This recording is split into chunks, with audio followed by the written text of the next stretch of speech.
किसी घटना की एक बात करें, पहलगाम वाली घटना, उस पर आपकी प्रतिक्रिया जरूर चाहेंगे, जहां भारत पाकिस्तान के रिश्तों को लेकर भी कई चीजें हो रही हैं और आपने देखा कि कदम भी एक्शन भी हो रहे हैं।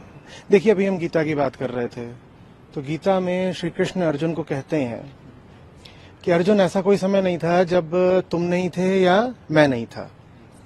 तो उसी बात को थोड़ा अगर आगे आप विचार करें तो ये भी सही है कि फिर ऐसा भी कोई समय नहीं था जब दुर्योधन नहीं थे। यदि श्री कृष्ण सदा थे और अर्जुन सदा थे, तो दुर्योधन भी सदा रहे हैं, आज भी आगे भी रहेंगे। और इन दुर्योधनों से निपटने के लिए फिर गीता की जरूरत भी हमेशा पड़ती है। तो समाज में जितनी भी तरीके की अंधी ताकतें हैं, जो हिंसा का रास्ता लेती हैं, निर्दोषों की हत्या करती हैं, जिन्हें कुछ समझना बूझना नहीं है, जो अपनी अंधी मान्यताओं पर चलती हैं और जो उन मान्यताओं को न माने उस पर प्रहार करती हैं, आघात करती हैं, हत्या करती हैं, इनसे तो रण होता आया है सदा। श्री कृष्ण भी गए थे दुर्योधन के पास, पूरा प्रयास करा था पर समझा नहीं पाए। लेकिन अगर युद्ध जीतना है तो गीता चाहिए होगी। अगर हम ये सोचें कि सिर्फ शस्त्रों के इस्तेमाल से युद्ध जीता जा सकता है, बल प्रयोग से युद्ध जीता जा सकता है, तो ऐसा नहीं है। अर्जुन एक बाण भी नहीं चला पाते अगर गीता नहीं होती।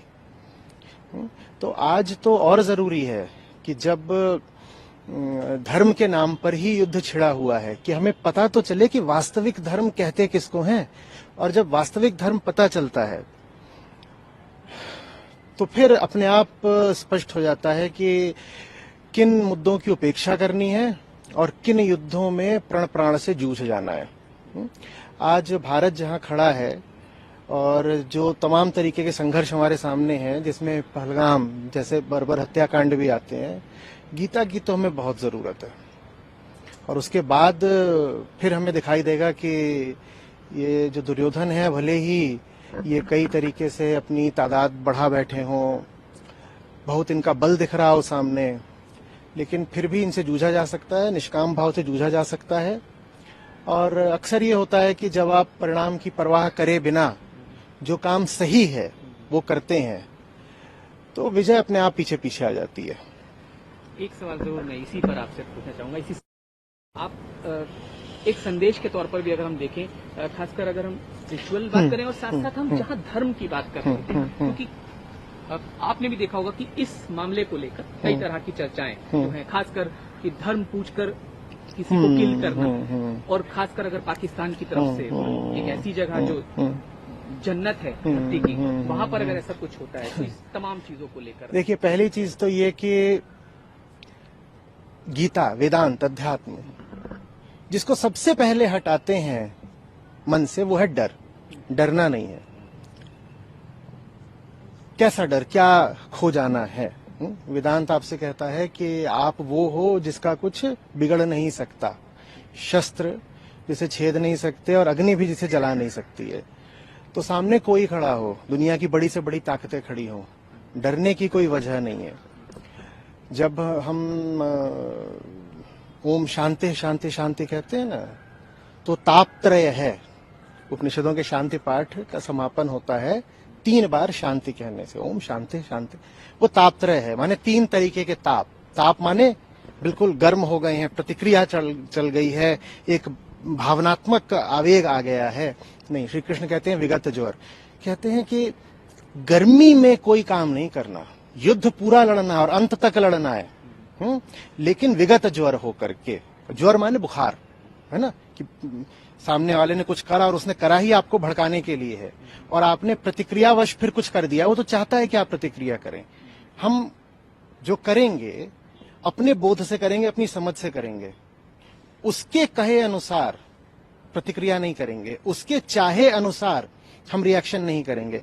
तो इमोशनल रिएक्टिविटी, इसको गीता कहती है कि रोको, और इसको जब रोक लोगे तो उसके बाद सार्थक युद्ध कर पाओगे, फिर जीत भी हासिल होगी। अब आती है बात इस पर कि ये सब जो होता है वो धर्म के, मजहब के नाम पर होता है, धर्मांधता।